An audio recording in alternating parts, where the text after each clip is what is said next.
Baik, bismillahirrahmanirrahim. Hari ini kita lanjutkan perkuliahan kita yang sempat terhenti di minggu kemarin karena ada aktivitas yang tidak bisa ibu minggu lalu sakit ya. Alhamdulillah hari ini sudah membaik meski belum 100% karena minggu lalu itu betul-betul nggak bisa ngomong ya, nggak bisa ngomong sama sekali sehingganya eh, nggak bisa mengisi kelas. Nah, hari ini kita jemput sedikit materi kita yang ada disampaikan di minggu lalu mengenai konsep teoritis manajemen risiko dalam perbankan syariah. Sebelumnya di pengantaran kuliah awal Ibu juga sudah sampaikan bahwa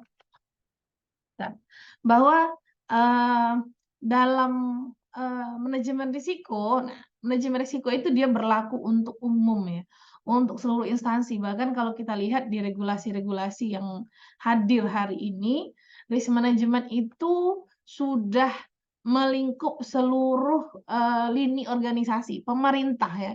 Perpres nomor 39 tahun 2023 itu yang terbaru sudah menegaskan, Presiden sudah menegaskan bahwasanya seluruh pemerintah, seluruh organisasi atau bagian dari pemerintah Indonesia wajib menerapkan risk management yang paling lambat atau selambat-lambatnya sudah terlaksana 2 tahun semenjak Perpres itu keluar. Nah, artinya kalau sudah Presiden yang ngomong, artinya di seluruh lini pemerintahan, di tingkat kementerian, ada berapa jumlah kementerian kita hari ini, dan itu semuanya sudah wajib melakukan manajemen risiko. Kemudian di perbankan. Nah, perbankan itu adalah lembaga yang memiliki manajemen risiko berlapis. Di kuliah awal Ibu sudah sampaikan ada sejumlah risk manajemen yang diterapkan pada perbankan. Ada BESEL, BESEL itu 1, 2, 3, itu internasional punya ya. Kemudian di Indonesia sendiri kita harus tunduk pada POJK nomor 65 tahun 2018 khusus untuk bank syariah. Yang non-bank syariah dia punya POJK sendiri juga. Kemudian BPRS juga punya POJK sendiri. Antara ketiganya itu perbedaan mendasar itu dia terletak pada jumlah. Nah, jumlah risiko yang ada pada syariah dan konvensional. Untuk konvensional itu risikonya ada 8 risiko, sementara untuk yang syariah itu ada 10 risiko. Nah, ya. Ada 10 risiko untuk syariah, ada 8 untuk konvensional. Yang membedakan antara syariah dan konvensional itu adalah di syariah ada namanya risiko imbal hasil. Nah, di konvensional nggak punya. Kenapa nggak punya? Karena konvensional mengenal sistem bunga. Sementara untuk syariah, dia mengenal sistem bagi hasil. Sehingga di syariah ada risiko imbal hasil namanya. Apa itu risiko imbal hasil? Nanti ada materi khusus mengenai risiko imbal hasil. Kemudian yang kedua ada di syariah itu namanya risiko investasi. Di konvensional, risiko investasi tidak ada, tapi di syariah ada risiko investasi. Investasi yang ditekankan pada syariah adalah investasi yang melibatkan nasabah sebagai bentuk dari aplikasi penggunaan akad mudharabah. Kalau investasi mungkin ada investasi di konvensional, tapi investasinya adalah bank taruh uangnya mungkin di jenis investasi yang pasti misalnya ya, bank taruh uang bank di perusahaan A, di perusahaan B misalnya. Itu ada di dalam risikonya bank konvensional tapi masuk dalam risiko pasar. Sementara untuk syariah, risiko investasi itu bedanya yang tidak yang membuatnya lebih spesifik itu dibandingkan konvensional adalah karena syariah memiliki akad pembiayaan mudharabah yang diberikan kepada masyarakat sehingga konsep mudharabah itu adalah investasi. Dan kalau seumpamanya masyarakat gagal untuk mengelola pembiayaan tersebut dan tidak mampu mengembalikan pendapatannya kepada bank atau investasi yang diberikan bank pada nasabah, di sanalah bank dikatakan memiliki risiko investasi. Nah, ini adalah 2 risiko yang ada pada bank syariah dan tidak ada pada konvensional. Sisanya ada risiko likuiditas, ada risiko pasar, ada risiko hukum, dan sebagainya itu sama. risiko kredit, bahkan kalau konvensional dan syariah sama-sama menggunakan bahasa risiko kredit. Meski di syariah nggak mengenal kredit. Jadi nanti kalian mesti, bilang, "Kan syariah nggak ada kredit ya, Bu, ya, kenapa kok syariah mengenal risiko kredit?" Nah, risiko kredit di bank syariah nanti kita bahas di edisi khusus di materi kita, karena penyebutan risiko kredit itu, merupakan penyamaan konsep. Kalau kredit di konvensional, pinjam sekian, bayar sekian, kemudian dicicil, per bulan sekian, tidak ada konsep rugi untuk bank, karena kenapa? Ya sifatnya utang gitu ya, sifatnya jual beli misalnya. Kalau di syariah itu adalah murabahah. Jadi murabahah kalau dia dicicil, untung atau ruginya nasabah, nggak ada urusan dengan bank, karena yang diperjualbelikan adalah barang gitu ya. Sementara di kredit sendiri konvensional, dia juga memiliki prinsip yang sama. Si A datang ke bank, kemudian pinjam duit, hutang 100 juta, bayar setiap bulannya 2 juta misalnya ya, kemudian mau usaha nasabah itu untung, mau usaha rugi, kan konvensional dia nggak, mementingkan hal itu. Nah, oleh karena itulah penyebutan istilah risiko kredit di bank konvensional itu juga digunakan oleh bank syariah karena bank syariah punya satu produk yang memiliki perlakuan sama dengan kredit dari bank konvensional, yaitu pembiayaan yang bersifat jual beli. Nah, inilah yang, nanti membedakan antara kredit di syariah dengan kredit di konvensional. Nah, jadi kalian betul-betul sudah harus mengerti kalau syariah dengan konvensional beda, pasti beda.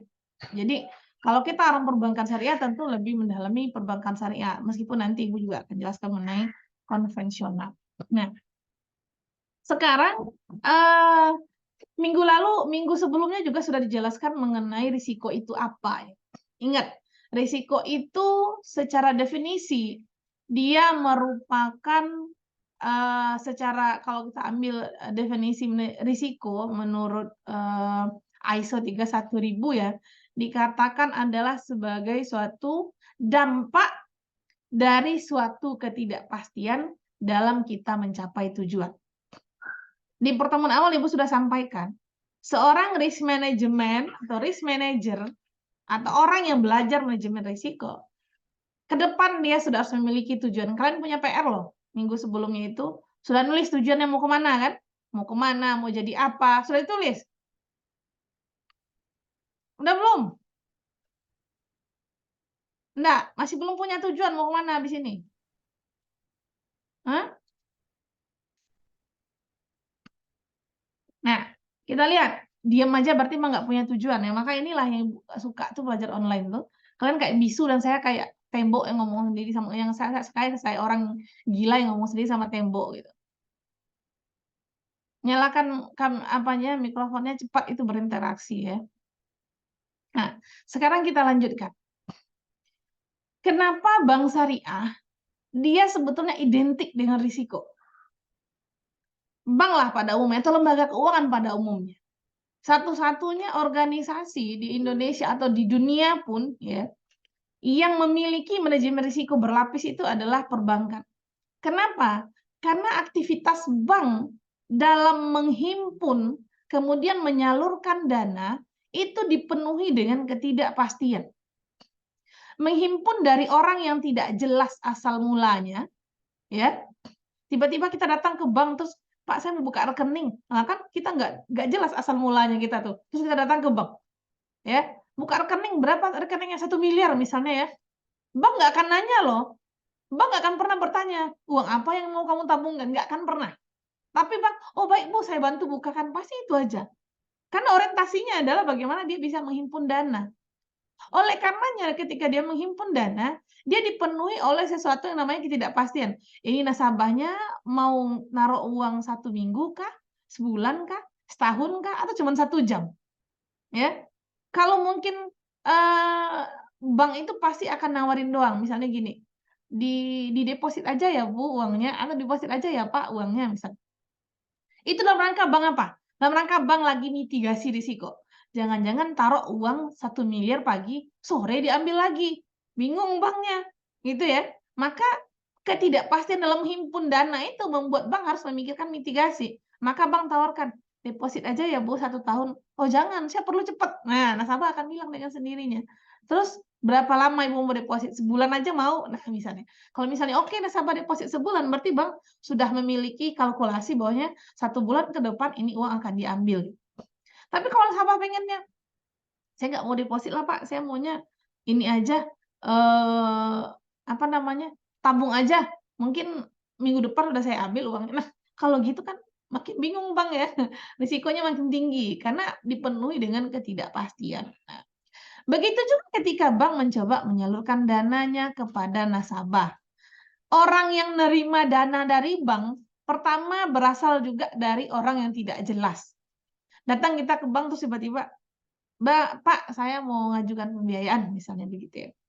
Terus kan nggak serta-merta ya bank kasih, "Oh iya ini Pak," gitu ya. "Oh ini Pak uang buat Bapak." Kan nggak serta-merta begitu.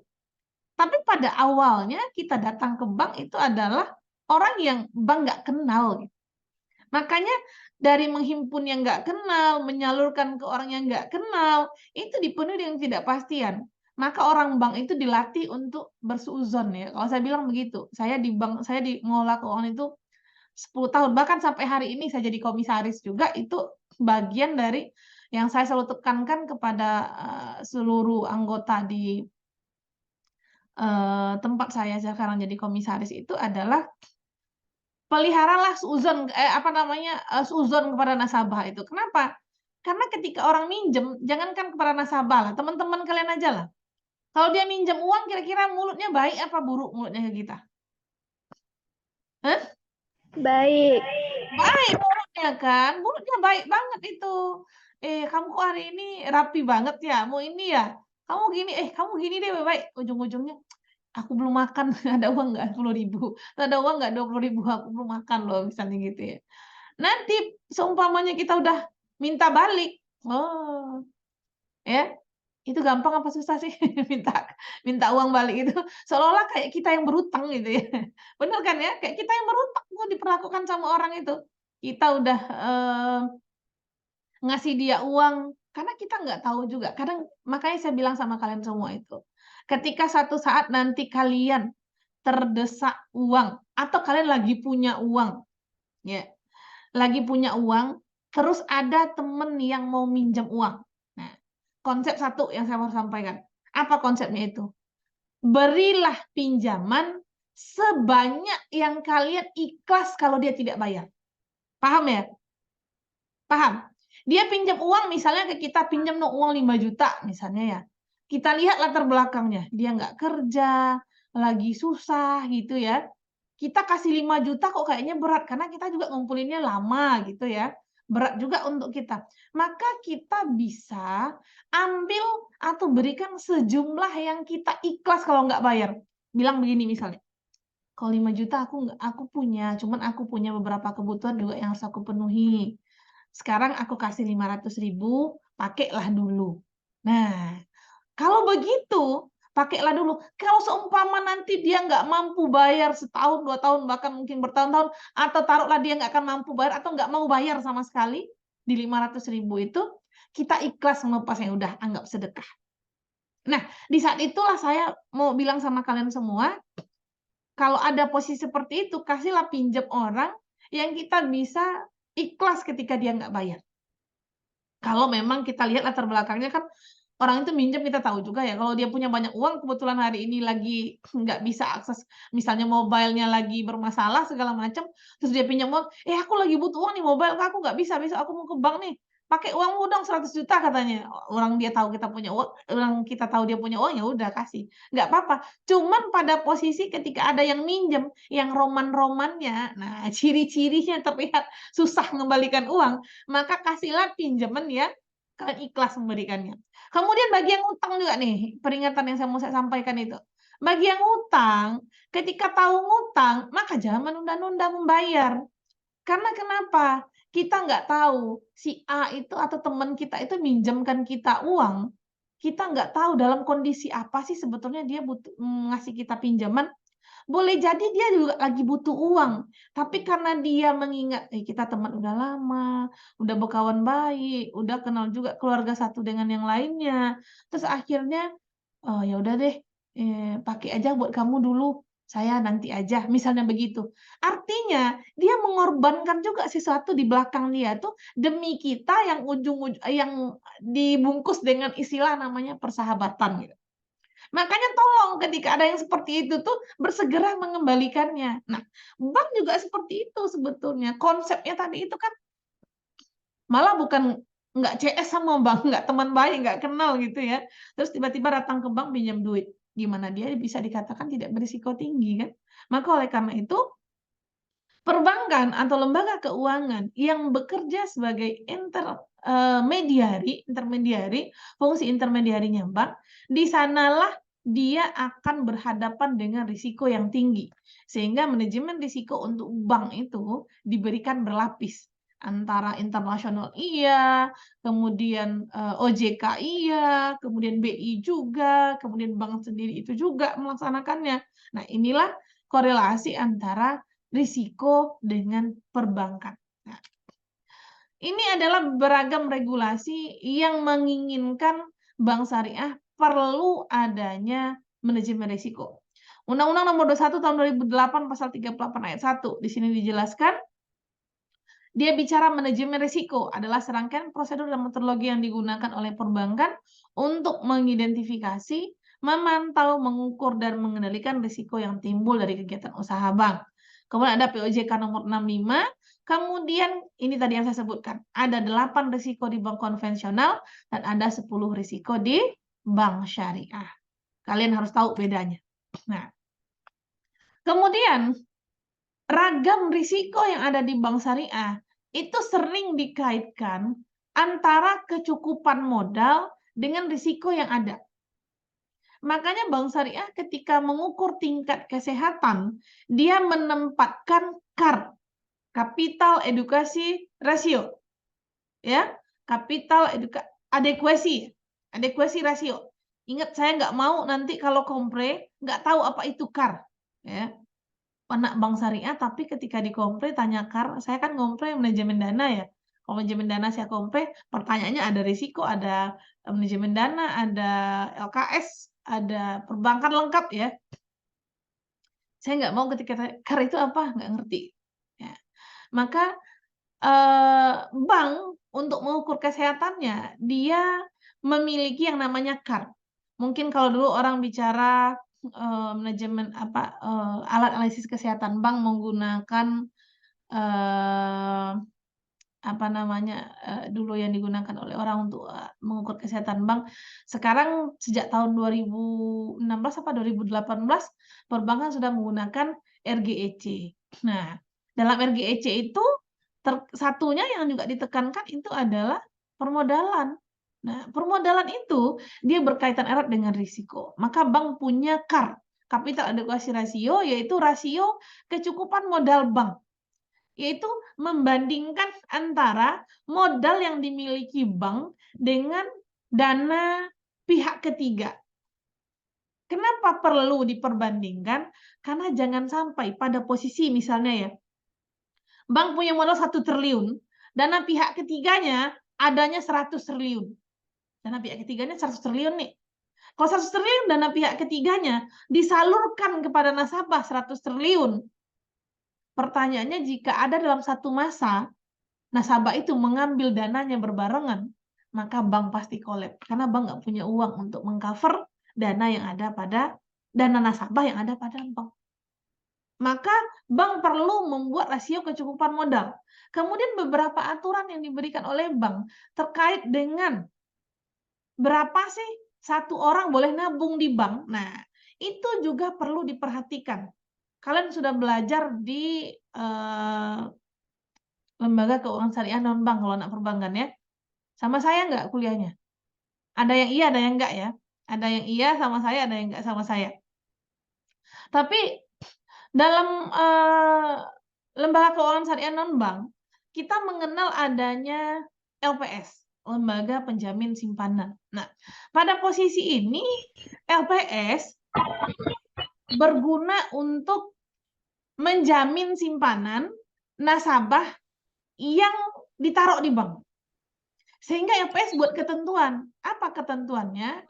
Satu orang nasabah bank hanya boleh punya uang di bank maksimum 2 miliar. Tahu dalam rangka apa? Dalam rangka mengatur kecukupan modal bank. Jangan sampai uang nasabah bertriliun-triliun, uang banknya cuma 1 triliun doang. Jangan sampai uang nasabahnya miliaran-miliaran, tapi uang banknya cuma 1 miliar doang. Maka LPS ngasih satu aturan, satu nasabah hanya boleh 2 miliar. Artinya kalau kalian punya uang 1 triliun, maka jangan taruh di bank yang sama, taruhlah di bank yang lain. Kalau 1 triliun mau taruh di bank, satunya 2 miliar, berarti kalian butuh lebih kurang 50 bank untuk bisa menempatkan uang 1 triliun kalian gitu. Nah, jadi nggak boleh dalam satu bank. Dalam rangka apa? Inilah dia, kecukupan modal. Bank sudah mengantisipasi kecukupan modal bank untuk risikonya. Jangan sampai bank bangkrut karena kasus yang tadi itu. Tiba-tiba nasabah ngambil uang, bank nggak ada duit. Kenapa nggak ada duit? Uangnya sedang disalurkan semuanya kepada nasabah pembiayaan. Nah, inilah yang menyebabkan bank perlu memitigasi risiko. Kemudian, apa dampak risiko itu terhadap bank syariah? Ada 4 objek yang terkena dampak ketika bank syariah menghadapi risiko. Pertama, dampak terhadap pemegang saham. Kalau bank semakin bagus memanage risikonya, maka pemegang saham akan semakin diuntungkan. Karena dalam fungsi manajemen risiko, ya, dalam prinsip manajemen risiko itu hadir untuk menaikkan nilai organisasi, meninggikan dan melindungi nilai organisasi. Oleh karena itu, kalau manajemen risikonya bagus, maka pemegang saham terlindungi dengan baik. Tapi kalau manajemen risikonya tidak bagus, nah ini yang akan kacau. Karena kenapa? Orang yang akan terdampak pertama itu ketika bank bangkrut, selain daripada nasabah, nah ada dampak terhadap nasabah di sini, maka pemegang saham adalah orang yang paling bertanggung jawab terhadap kebangkrutan banknya. Karena kenapa? Dia yang punya. Bank itu dimiliki oleh, kalau bank itu kan badan hukumnya PT ya, perseroan terbatas, yang terdiri dari modal-modal saham, dan pemegang saham adalah pemilik usaha. Jadi kalau bank berbadan hukum PT, berarti pemegang saham adalah pemilik bank. Maka pemegang saham juga akan terdampak pada sejumlah modal yang ditempatkan pada bank itu akan hilang, akan habis. Maka kalau bank menghadapi risiko, ya siap-siap sebagai pemegang saham harus ikut. Inilah kenapa kita cenderung ada orang menawarkan investasi yang sifatnya pemegang saham, ada orang yang menawarkan utang. Konsep hutang piutang dengan investasi dalam Islam itu beda, jauh beda ya. Hutang piutang pinjam 10 kembali 10. Kita tidak mau tahu yang berhutang itu untung atau yang berhutang itu rugi atau yang berhutang itu mati gitu ya. Yang pasti kamu pinjam uang saya, kamu mesti kembalikan uang saya. Wajib dengan jumlah yang sudah ditentukan tadi. Tapi kalau investasi tidak seperti itu. Saya invest 10, kamu mungkin akan dapat 15, 20, atau mungkin kamu akan dapat 0 kalau investasinya rugi. Sehingga pada konsep dia adalah pemegang saham, maka pemegang saham juga dihadapkan pada risiko mungkin dia akan beruntung besar ketika banknya besar pendapatannya, atau bahkan mungkin dia rugi sama sekali kehilangan sahamnya apabila bank terdampak pada kebangkrutan. Maka pemegang saham adalah salah satu orang yang akan terdampak ketika bank menghadapi risiko. Kemudian terhadap karyawan, ini selalu yang saya sampaikan. Ketika kalian bekerja, tidak hanya di bank, dimanapun kalian bekerja, yang perlu kalian pastikan itu adalah, sudahkah organisasi kalian itu memiliki prospek masa datang untuk kalian? Jadi saya sarankan, jangan asal kerja. Ya. Jangan asal masuk kerja, yang penting, saya dapat gaji lah Bu, yang penting saya bisa biayain hidup saya, apalagi yang laki-laki, saya udah nikah mungkin perlu menanggung, kehidupan anak istri saya misalnya ya. Tidak hanya sekadar itu kita masuk suatu pekerjaan, tapi pada intinya apa? Nanti di manajemen risiko operasional kita akan belajar lebih jauh, karena kita adalah karyawan yang mungkin tapi itu pasti aja ya, manusia itu kan sifatnya nggak ada yang mau hidupnya datar aja. Ada kalian yang mau hidupnya datar aja, nggak punya cita-cita, "Ya udahlah Bu, saya kemana mengalir aja," ada yang begitu? Tidak. Nggak ada kan ya? Tidak. Nggak ada. Pasti punya sesuatu, tahun ini saya bisa begini, tahun depan saya harus begini, kan lebih begitu ya. Sehingga kita lebih mengukur keberhasilan kita itu, apa sih yang sudah saya dapat di tahun ini gitu. Apa sih yang saya belum bisa di tahun ini gitu. Nah, seorang karyawan itu bagi dia prospek organisasi atau prospek bank ke depan itu penting bagi dia. Kalian tahu, kalau kalian misalnya bekerja di konvensional, ya, di BRI misalnya, itu rata-rata kontrak itu hanya 5 tahun. Setelah 5 tahun kalian akan tes. Tes apa? Tes untuk bisa menjadi pegawai tetap. Dan kebanyakan yang diterima dari yang pegawai kontrak 100 orang misalnya, yang diterima atau yang dibuka untuk pegawai tetap itu paling 5 orang. 100 orang diterima 5. Ya pastilah kita nggak mungkin atau peluang kita tuh tipis banget untuk dapatin jadi pegawai tetap. Maka bank akan senantiasa membuang kita setelah 5 tahun. Ya. Kemudian, posisi teller bank. Perlu dipahami, bank syariah. Saya berinteraksi dengan bank syariah sejak bank syariah ada, atau sejak saya mulai mengenal bank syariah. 2004 ya. Bank syariah di Indonesia itu hadir tahun 1992. Kemudian stuck dia, perkembangannya begitu-begitu aja sampai 98 terjadi krisis, baru nampak geliatnya bank syariah. Di tahun 2021 baru mulai orang melirik bank syariah. Saya 2004 berhubungan dengan bank syariah, artinya pas bank-bank syariah mulai terkenal lah, ya. Maka sejak saya kenal bank syariah itu saya bertanya, apa pertanyaan saya? Ya, Pak, ada teman saya nih kerja di bank syariah, teller, katanya. Kamu umurnya berapa? Kamu kok sekarang udah berhenti? Nah, udah berhenti teman saya. Kamu kok sekarang udah berhenti?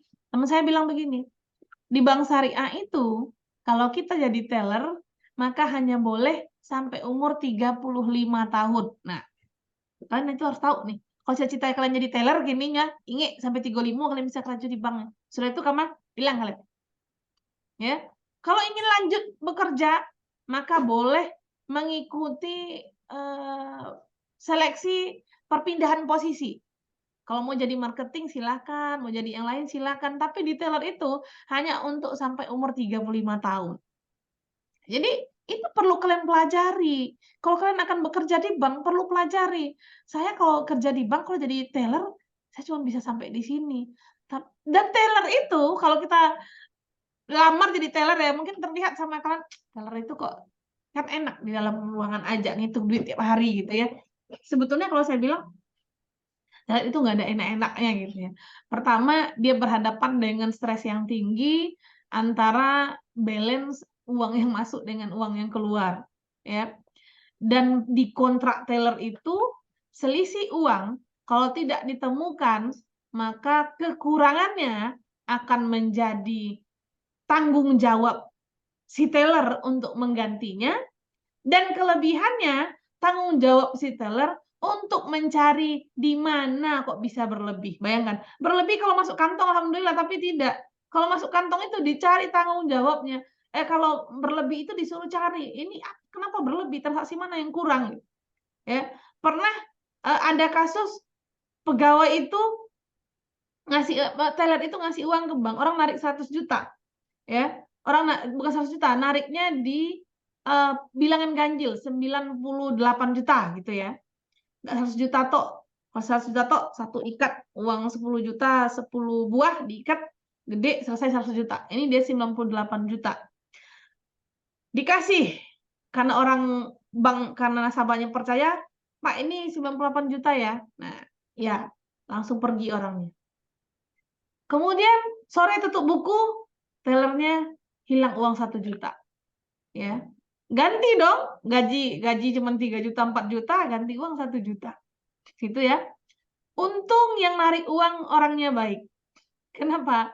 Sampai di rumah, dia hitung lagi uangnya. Lah, kok 99 juta? Nah, ditelepon orang banknya, "Bu, saya kemarin narik uang, ini kok uangnya berlebih 1 juta ya?" Nah, kalau untung kan, untung ketemu orang baik. Kalau enggak, gaji dipotong, dibayar, dan menggantinya nggak boleh besok ya.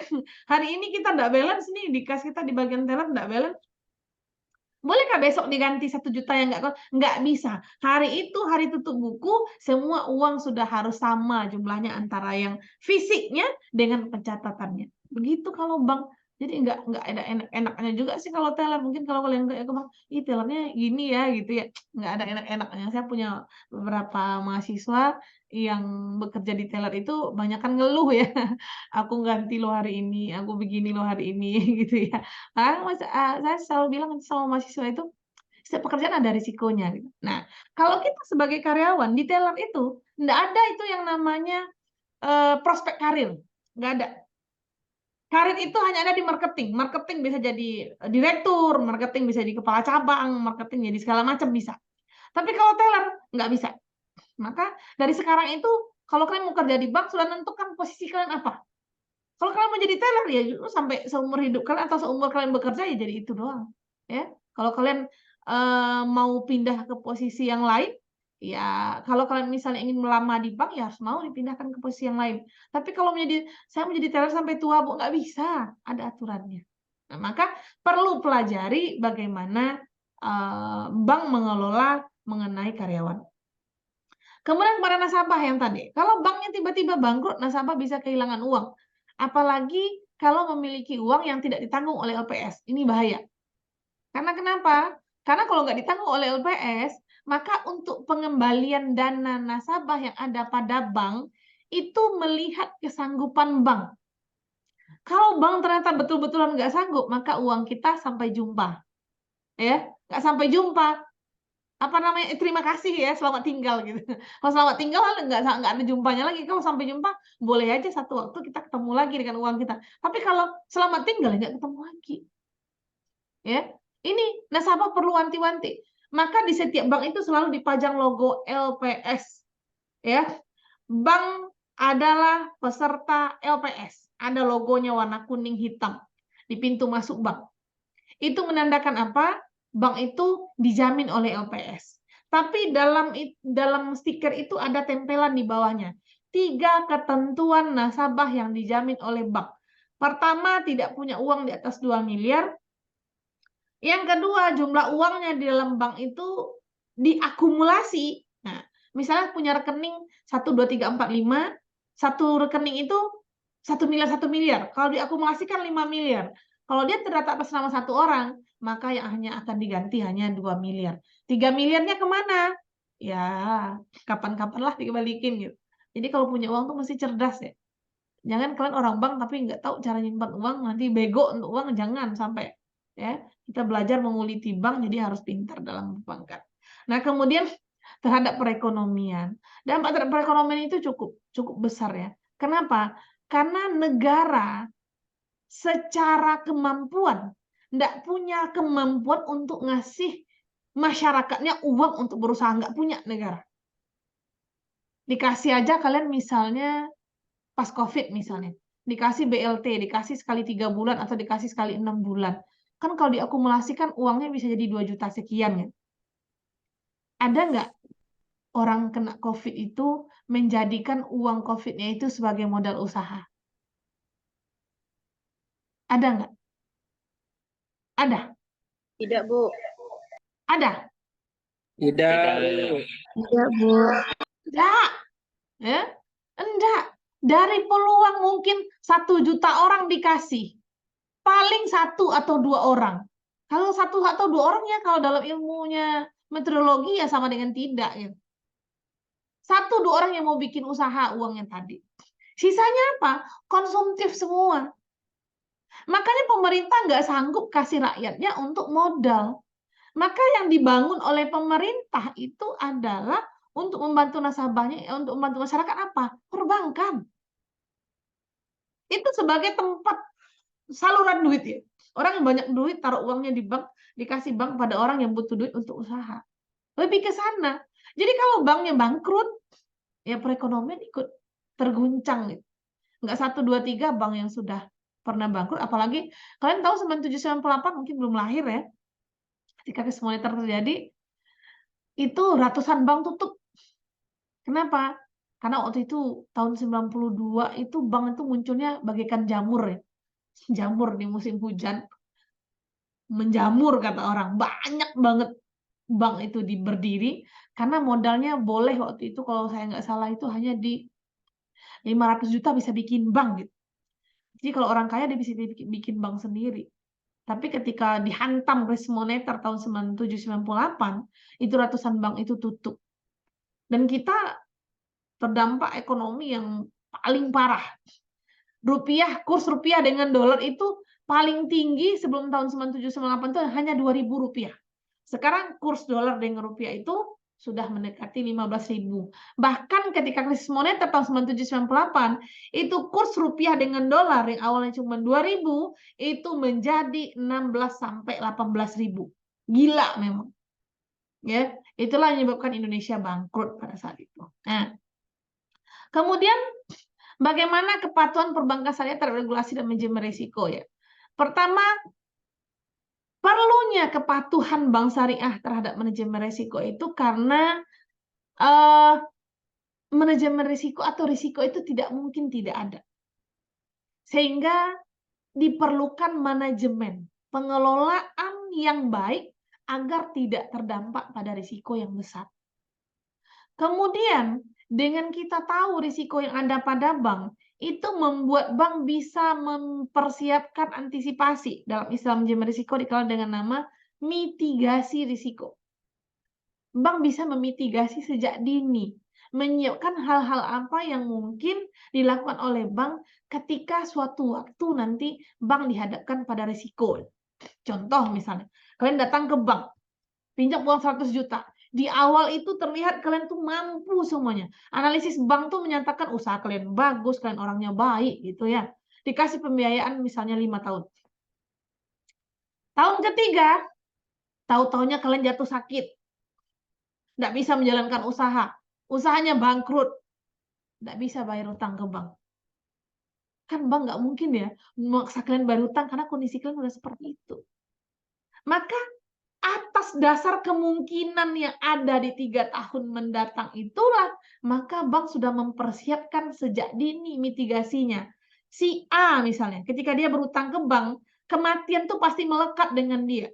Maka bank mengasuransikan usaha kalian, mengasuransikan diri kalian sendiri. Agar apa? Makanya kalau berhutang di bank, ya, hutang 100 juta di bank, mati yang berhutang, bank akan menganggap utangnya habis. Itu karena apa? Bukan bank baik, tidak. Tapi bank sudah memanage risikonya sejak awal. Dengan apa? Kalian diasuransikan oleh bank. Bank akan bilang di pembiayaan itu, kalian pembiayaan 100 juta, biar administrasi 10 juta misalnya. Administrasi 10 juta itu terdiri dari apa? Salah satunya adalah biaya asuransi. Dibebankan kepada kita. Untuk apa? Kalau seandainya selama masa pembiayaan kita meninggal, maka uang akan di-cover oleh asuransi. Jadi jangan dibilang, uangnya kok bisa habis ya? Kok bisa dimaafkan oleh bank? Bukan dimaafkan ya, sama sekali bukan dimaafkan, tapi itu karena ada asuransi yang diberikan oleh bank. Dalam rangka apa? Mitigasi risiko. Kemudian, itu dapat lebih menumbuhkan pemahaman pengawasan melekat yang merupakan fungsi sangat penting dalam aktivitas operasional. Jadi kalau ada manajemen risiko, setiap orang yang ada di bank itu sudah akan menganalisis risikonya apa, sudah akan tahu risiko apa yang dihadapinya ke depan apa, dan sudah tahu bagaimana cara menangani risikonya. Nah, inilah pentingnya konsep dasar kenapa manajemen risiko itu penting bagi perbankan. Ya, tertutup konvensional, apalagi untuk syariah. Ya, kenapa bank syariah itu lama berkembangnya daripada konvensional ya? Mungkin karena kita syariah itu manajemennya lebih jauh. Ibaratnya dari sisi risiko kita pun punya risiko yang lebih banyak daripada konvensional. Sehingga kalau mau investasi jor-joran betul ya Bank Syariah masih dihadapkan pada sejumlah risiko yang dia berbeda dengan risiko konvensional gitu. Sehingganya diperlukan satu analisis yang mendalam agar Bank Syariah paham mengenai risiko yang ada sehingga dia bisa mempersiapkan hal-hal yang berkaitan dengan risiko yang akan dihadapi. Mungkin itu topik pertama ini, ada yang ingin didiskusikan silakan.